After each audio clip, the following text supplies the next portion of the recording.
ইয়া নবী সাল্লাল্লাহু তাআলা আলাইহি ওয়াসাল্লাম যান, আপনি চলে যান। বিরাদর ইসলাম সঙ্গে সঙ্গে আল্লাহর নবী সাল্লাল্লাহু তাআলা আলাইহি ওয়াসাল্লাম ওই গুহার ভিতরে যেমনই দাখিল হয়েছে, দাখিল হওয়ার পরে কিছুক্ষণ যাওয়ার পরে একটি আওয়াজ শুনতে পায়, আপনার কান্না করতেছে, কান্নার আওয়াজ শুনতে পায়।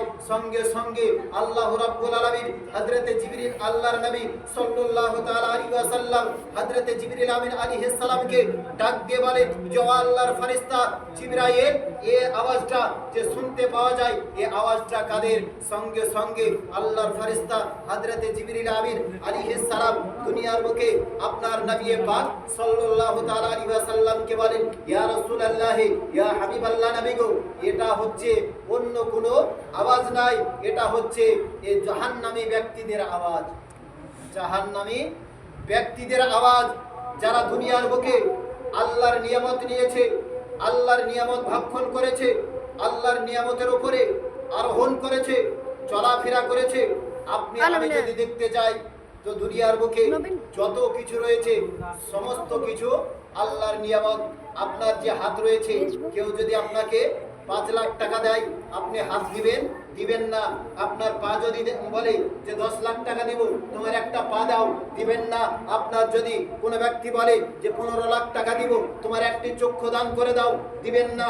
বিরাদর ইসলাম এইরূপ ভাবে আপনি আমি যদি আপনার নিজের শরীরটা দেখি, তাহলে মনে ভাবতে পারবো যে আপনার দেখতে পাবো যে দুনিয়ার বুকে আল্লাহ রাব্বুল আলামিন যাদের আপনার পা নাই, যাদের আপনার হাত নেই, যাদের আপনার চক্ষু নেই, তারা আপনার আল্লাহর শুকরিয়া আদায় করে। যে রব্বুল আলামিন, দুনিয়ার বুকে যদি আপনার পা থাকতো কত না ভালো হতো, 2 পায়ে হেঁটে হেঁটে যেতাম। আপনার যদি হাত থাকতো কত কাজ করতাম, আল্লাহ তোমার জিকিরাজগার করতাম, তোমার কোরআনকে খোলার পরে তেলাওয়াত করতাম। কিন্তু বিরাদার, আপনি আমি হাত পা পাওয়ার পরে আল্লাহর জিকিরাজগার থেকে দূরে রয়েছি, আল্লাহর জিকিরাজগার থেকে দূরে রয়েছি।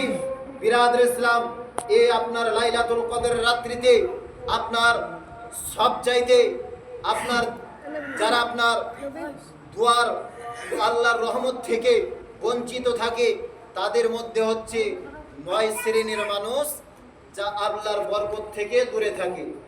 9 শ্রেণীর মানুষ আল্লাহর রহমত থেকে দূরে থাকে। তার মধ্যে হচ্ছে 1 নম্বরে যারা जो लोग জাকাত नहीं देते, মালের জাকাত আদায় করে না। জাকাত যদি না আদায় করা হয়, তাহলে সে ব্যক্তি আপনার আল্লাহর রহমত থেকে বঞ্চিত থাকে।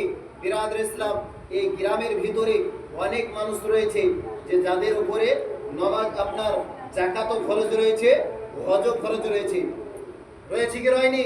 বিরাদর ইসলাম, হজ ফরজ রয়েছে, জাকাত ফরজ রয়েছে, কিন্তু আপনি আমি জাকাত আদায় করি না, হজ আদায় করি না, কিন্তু জমি জায়গা করতে ব্যস্ত রয়েছি। ব্যস্ত আছে কি আছে নেই?